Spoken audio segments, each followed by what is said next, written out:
SimWorld presents Around the Table with E and the Fat Man.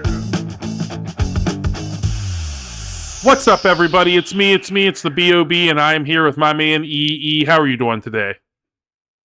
Hey Bob, how you doing? I'm doing all right, man. It is getting fall-like. I don't know about you, but in my part of the world, it just turned cold. Feels like football weather. Feels like SimWorld about to start back up. Yeah, I don't know. It's been gross the last 3 days here. It was in like the 60s, and then it hit the 80s for 2 days. But it's supposed to. I think the Yeah, high we had a on little bit of that too. yeah, I think the high on Tuesday is 49, which I'm excited for.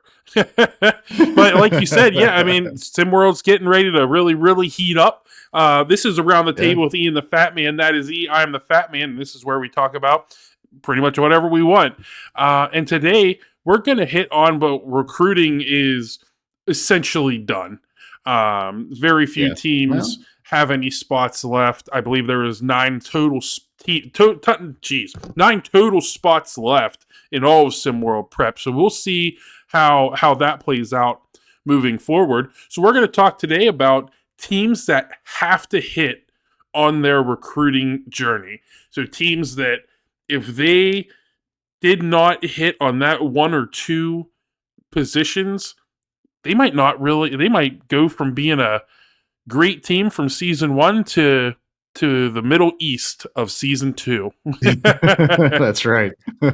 So E, I'm going to let you, as always, I'm going to be a gentleman and let you go first. Oh, it's my honor. All right. Well, if I'm going up first, I'm going to pick what I think is one of the easier targets here, and that is new head coach Harry Lime and his Gotham Five boys, New York City, bringing it back to Hell's Kitchen. And, there's a lot of nice pieces here returning. Keontae DeOr, I've been a fan of his for the past 2 years now. You got the Williamses coming back. You got EOL Singleton moving from Philly on up to the Big Apple. Some nice pieces here. But look, at the end of the day, you still have 2 spots left open on this team. And not a lot of time left. Now, look, as you were saying, there's only currently 9 open positions. I do think we're going to see more player movement. I think that there are guys who are currently on teams that you're going to see either walk away or, how do I put this, be asked to walk away. We saw this last year with SimWorld. There was some late roster construction, and I think that that's going to be a factor for a lot of these teams. So even though, maybe you look at Gulf Coast, somebody like that's already got their 10. It's like, that 10 might not be the final 10 come December 1st, come opening night. But, when you take a little bit of a closer look too at G5, there's a decent mix in terms of what they've already got here, I think. But there is some question, who's going to come in and run the point? Is it going to be Kel McKnight? And even if it is him, who's going to kind of back him up? I think Majer and Carter Cash are a little bit more suited to a kind of 2 spot traditional shooting guard kind of spot, both of them. I'm a fan of both of them, by the way. But I think if I was Coach Lime and I was G5, I'd be looking to bring in some of the, remaining high-level talent. First of all, you just need to stack this squad. But in particular, I think the point's going to be a problem. Mugen Williams, I think, should hold down the post position really well. Behind him, though, it's a little bit of a question mark, too. Kamani Woodbury, I like what he brings as a post defender. He's a good recruit brought in out of the state of Maryland coming up to join G5, but he's only 6'7", a little bit under 200 pounds. I mean, that's good size for most high school teams, but this is SimWorld. And, you got to bang with Levin Cutler and, Ivanov and everybody else coming up here. Those are my worries. So, look, G5, at the end of the day, they're one of the shortest rosters right now, which is saying something when there's only 9 spots left in the entire league. And I do think that there's 2 positions at least that they got to address, and that is, depth at the point and depth at the big position. And if they don't have that addressed, I'm a little bit concerned about G5 going into the season. Yeah, and I think it's fair. I do think that Kel McKnight is going to be, not going to say this season, a top 10 player, but I do think Kel McKnight is a future top 10 player in SimWorld Prep Mm-hmm. that showed a lot of talent, but they Yep. did lose a lot. And how do you Yeah, they replace? lost a lot. Yeah, how do you replace a player like Mbako or a Yeah. player like Keanu Anthony? It's Yeah. just those are really, really Aaron Lovejoy is going to be missed too. Aaron Aaron Lovejoy. Lovejoy is Yeah, going to be I missed. mean they had a big team down low last season and just talent all over the place. Not saying that they're not talented because, like you said, they still have the Williamses. The Mhm. or I'm a little. He has been a pre-season star for He season has. one Well, and now he's heading into season two, and he hasn't made it happen yet in the regular season. But we'll see. We'll see. But Keontae, in addition to having just a love that name, is he's a 6'5". He's a big kid who is he's a great athlete. And he's a pretty good basketball player. yeah, Like that's really Keontae. Spectacular athlete, just isn't necessarily a high skill level player yet. yeah. Let's put it that way. So I would say, I mean, and we're the Northeast. They still have there's still a ton of talent in New York sitting there for him to fill those two spots. Yeah. But we do have to look at Yeah. Thunder out in the Midwest region. He is still sitting there. He'd be a solid depth guard for a lot of teams, and he's Mhm. sitting there out there from Fort Wayne, Indiana. And we don't know. Maybe he ends up in that Gotham 5 squad. Juan Gaffney Ward was just featured in Unsigned Hype, right? Yeah. Got in one of those games anyway. And he's another player. Actually, I was thinking, that could be a good fit, a veteran too on a G5 team. There's options out there that Coach Lime has. Are you just? I mean, I don't know, Bob. Let me ask you: or do you think he's been active enough in this offseason? In the Or is very patience a virtue? it's hard because it can work. It's a double-edged sword. Hit really, really good, and well, I guess we can't really say that whether they're good hits or not yet. But in my opinion, hit really good early on in recruiting with the Kel McKnight signing, the Carter Cash signing, more recently with the Woodbury signing. But having two spots open still, at the end of the day, if you don't get them filled, you're not going to have much of a say on who gets added to that lineup, and that could be someone that destroys chemistry. And I'm not saying that right now there's anybody out there like that, but if you get a recruit that you haven't recruited, you don't know what you're getting. So it's a double-edged sword. It's a hard one for me to answer, but I do feel like came out strong and then just kind of faded away to wait and see what happens, I guess. So we'll see. It's again double-edged sword, but I'm going to jump into mine, and people are going to take one. People are going to roll their eyes. The team, they're going to roll their eyes because I mess with them all the time. But Showtime Basketball, they are. I knew we were going to Showtime. Showtime Basketball has got to hit on every single thing that they've done this offseason. You lost Bronny James. Bryce James isn't returning. You lost Corey Yams to H-Town. There is a lot of talent there to replace. I don't necessarily see that they have. You're not going to replace top players like Bronny James, DJ Wagner, typically with one player. No. But I don't know if there was enough done to replace them with multiple players. Cool Webb is a good player. I think Cool Webb is going to do well regardless of where he is. Nick Moss is a solid player. When he got the chance to shine last season, he really showed that he's a good shooter. They just brought in Sol Evans, Mark Chisholm. I think, like you said, in high school, if you had a 6'9" front court, a 6'9", a 6'8" players, they just brought in Ruben Matthew too. That would be amazing. But you see, like you mentioned, Ivanov. You have Levin Cutler, not huge, but talented, but just a really big post presence. Yeah. Yeah, I don't think Showtime has done enough to be able to. I just don't think they've done enough at this point I think they're going to be one of the lower lower seeded teams from the Neo region. Again, everybody's going to Yeah. make the race to one this season. I think we could potentially see them, not potentially, I think we're going to see them in the bottom half of those rankings, along with all of the international teams. Yeah. Yep. Well, look, Bob, I think you're right. Like Cole Webb, definitely the signature addition to this squad, and a great player. I like Webb a lot. Bringing Juka G back, I'm a fan of Juka G actually, and I think he'll just be better this year. There's actually a lot of players I like on this team. Even guys like Israel Vines, saw him play well at different points of the season last year. No reason not think he's not going to be valuable too. Yeah. I really actually think it's roster construction that is Showtime's biggest question mark. See how Coach Joyner deals with that. But, in my mind, Brendan Ramin, Xavier Rubin Matthew, those are your two bigs. Sol Evans is probably your next sort of, underneath kind of banger player, and he's just a 15-year-old kid who's 6'5", 200-pounder. But Ruben Matthew and Ramin, we'll see what they bring. I like the backcourt and the wings, Yeah.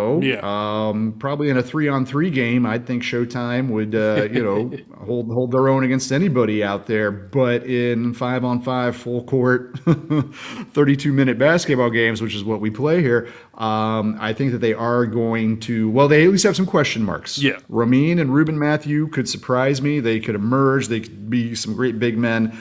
We'll find out. But Showtime is going to be missing Corey Yams in that center. If they could trade Ramin and Ruben Matthew and get Yams back, I would feel a lot better about this Showtime squad. But that's not going to happen. So I like the direction you've gone there, Bob. I like it so much. Why don't you go ahead and throw your second team out there? All right. And this is a hard one because there are a few teams out there who I just feel like didn't do enough. And I feel like I'm kind of cherry picking. They didn't do enough to replace a star player that is leaving. And for me, I hate to do this because I feel like he gets ridden on a lot. I have to go with Run DMV. I will throw, if you don't mention your final team, as my other one that I really struggled with, I will throw them out there as an honorable mention. Okay. But I think Run DMV, I just don't think they've done enough to replace Nick Hugo leaving. Brandon Smith was a true leader on this team as well. I believe that they have I believe they've probably done enough to get over Brandon Smith leaving, but Nick Hugo was such a defensive monster down low. They still have Jahan Hudgens, 6'10", 200, but this was Nick Hugo's team last season, and I just don't see.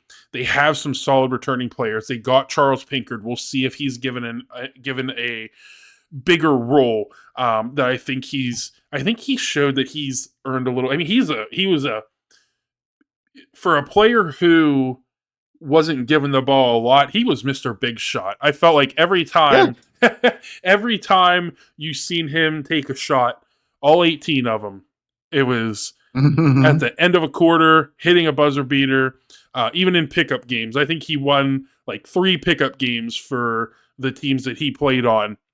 And it's just, I think if he's given more of a role, maybe he could really help put Brandon Smith in the back of everybody's minds with Run DMV. But it is that, again, we're going with the bigs where I just don't think they've done enough to replace Nick Hugo. VJ George, this isn't his first rodeo with Run DMV. Not his first stop, no. Not his first stop. Talented player, though. Yeah. I actually like that addition, to be honest. I like that pickup by DMV. It is, but I think the biggest issue is finding where he's going to fit.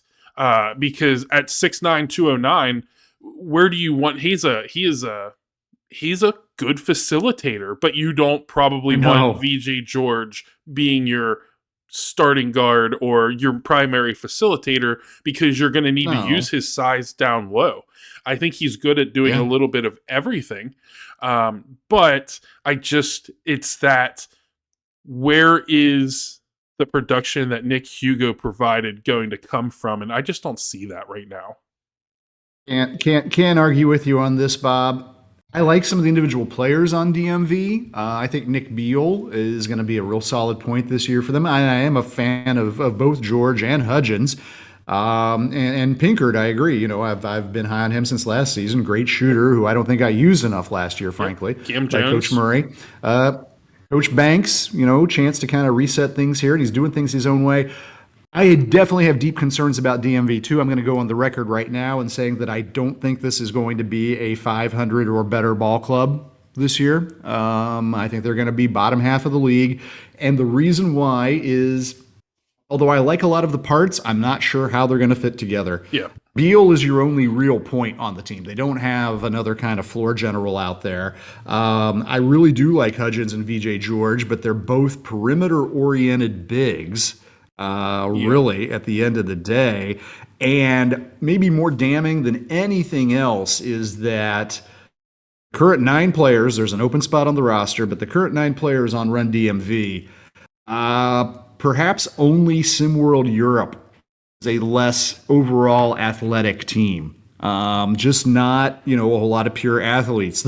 This here is a team that could, really probably use somebody a little bit like we were just talking about with Showtime, as far as getting just a pure athlete or not Showtime. I'm sorry, Gotham 5 discussing earlier, like Keontae DeWar. I actually think would bring something to this Run DMV squad that they need. They need that kind of just pure athleticism, pure talent, jump out of the gym, because you're going to go up against some teams that are just really loaded with athletes, your Queen City Kings, your Showtime basketballs of the world, and I think they're going to have a hard time running and keeping up with them. Run DMV was on my radar when I was sitting down to make my selections for the show today, Bob, and I'm glad they didn't make my final cut. I'm glad they made yours, because it gives us an excuse to talk about them, and there's some concerns there.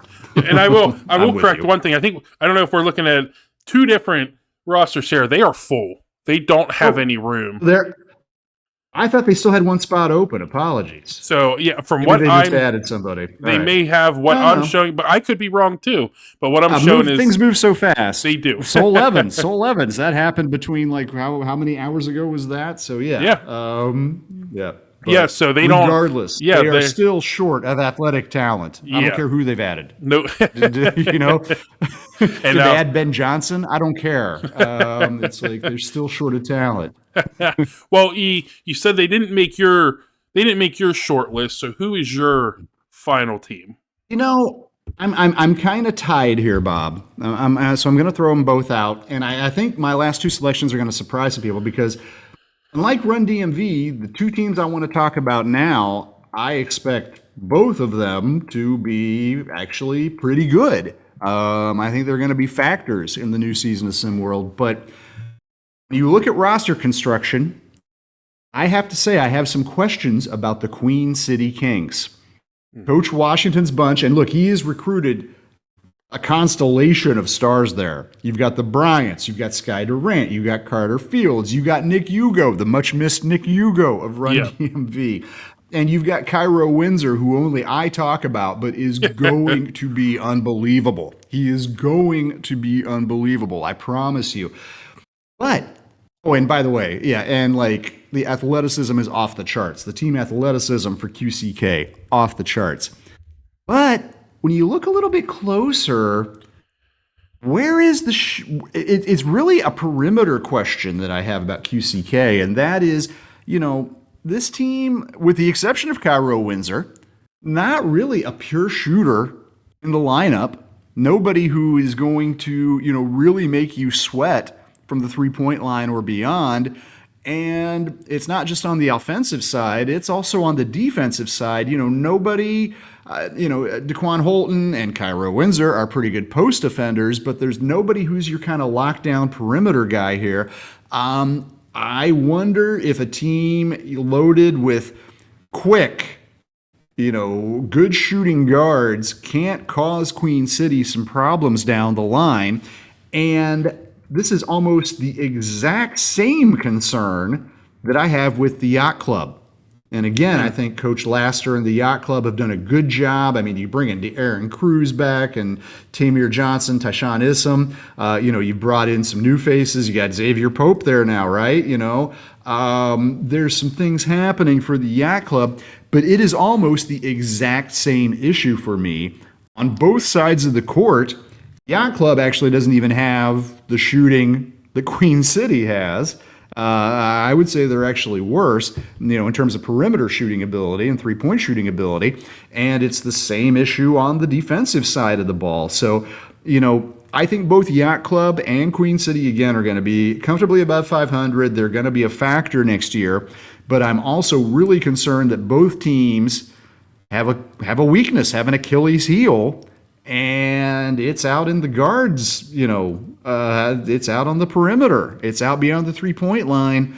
And both squads pretty loaded up right now. But, we talk about some of that late roster movement that happens in SimWorld. And frankly, if I was coaching either one of these squads, I wouldn't feel like I was done yet, just because I don't love how all the pieces add up together. Me personally, that's my take. But that's Yacht Club, Queen City. I think they both have a vulnerability, and if I was Coach Laster, if I was Coach Skinny, I would be looking to address that before December 1st myself. And I think the difficult thing for both of them is they are locked up 10 players each. Yeah. So how do you sit there and go, man, I really hope one of these kids does something stupid so I can cut them, or man, maybe I sure hope this kid gets hurt. Those are things. Maybe. But or if you're the Yacht Club, are you like, well, Trey Willis, you played pretty good last year, but you know what? We just need something different here right now. Maybe we shake hands and go other ways. Maybe if you're Queen City, I don't know. Do you go Cody Arnett? Somebody like that. But maybe you're just not the right fit for our squad. We got to remember, they can't just cut these kids. They can't just. I know. So what do? You got here. Take some money and retire. Here, slip them a couple bucks. Can you retire for us so we can fill another spot? I'll put it this way. There's something that happens at the coaching level in college a lot, where a guy doesn't lose his scholarship, but a coach makes pretty clear, you're not central to our plans for this year, and if you wanted to look around, you should be my guest. And I might at least spread that word if I was Coach Washington or if I was Coach Laster. Or do you think I'm just off base? Do you think Queen City and Yacht Club are constructed just fine? I think the biggest struggle for me for Queen City is Coach Skinny did not do great with Heartland, and he brought his core with him. They're good players. He's a good coach, but they weren't able to put it together in Heartland. What's different now? They brought in Nick Hugo, which is huge. No pun intended. Well, Nick Hugo. Nick Hugo. You got Hugo Mania running wild. Woo! My biggest question mark is Coach Washington going to be able to get out of Sky Durant what I expected from Sky Durant last season. I think that he is I think Sky Durant is the key to your problem of shooting. If they can figure out how to get him the ball more in open space, I think that they won't really have an issue. But I think that out of everybody that they brought in, I think it's the returning Sky Durant that is going to be the key on whether or not they are able to get the offensive numbers or keep the offensive numbers up enough to go head to head with some of the big offensive juggernauts of SimWorld Prep. I mean, again, Renzo Bryant, he's a really good player. I watched some scrimmages that he was in behind some closed doors, and he is really, really grown from last season to now. Carter Fields is an athletic freak. Nick Hugo, athletic freak. Like you're bringing up Windsor. They brought in Marco Jacobs and DeMontre Johnson. I mean, they have some talented players there, but are they going to be able to put it together? And with the Yacht Club, my biggest question mark, and I know that they say they're over it now, but my biggest question mark is going to be that cohesiveness after the mess that started the recruiting cycle, the commitment craze of, oh, we were bringing all these star players in, and then all the players that were still there going, what is going on? Where am I going to be with all these players coming in? And again, they're saying they're fine now. They're going to say they're fine whenever they listen to this, and then they're going to run their mouths behind the scenes, probably saying that they don't. They're just the media doesn't know. The media's just stirring stuff. We don't start. We might. There's limits to what we know. But no, I think that both of those teams, like I think you're correct in that they are probably both going to be well over 500 and they're going to be solid. But those limitations that they have when it comes to the race to one, maybe they win a game, maybe they win a game or two. But can you string 4 or 5 together? Yeah, that's right. And you didn't, surprisingly. And my, you're going to notice a theme with mine is that losing star players. I'm going to throw my honorable mention out there now too, since you didn't say it with either of your last one. Okay. I just don't think Beyond the Arch did enough to replace Tyson Simpson, and is there somebody out there that could replace Tyson Simpson? I mean, he's one of those. Probably not. Yeah, he is one of those. There are a handful of bigs in SimWorld Prep where they are very, very good. They're very, very good, and they all have that thing that they're really good at. And Tyson Simpson is one of those guys where he's really good at this. Then you have your Nick Hughes that's really good at this. And I don't think that Beyond the Arch necessarily did enough to replace him. They brought in a big body in Paul McAdams. They've definitely improved. They did. Yeah.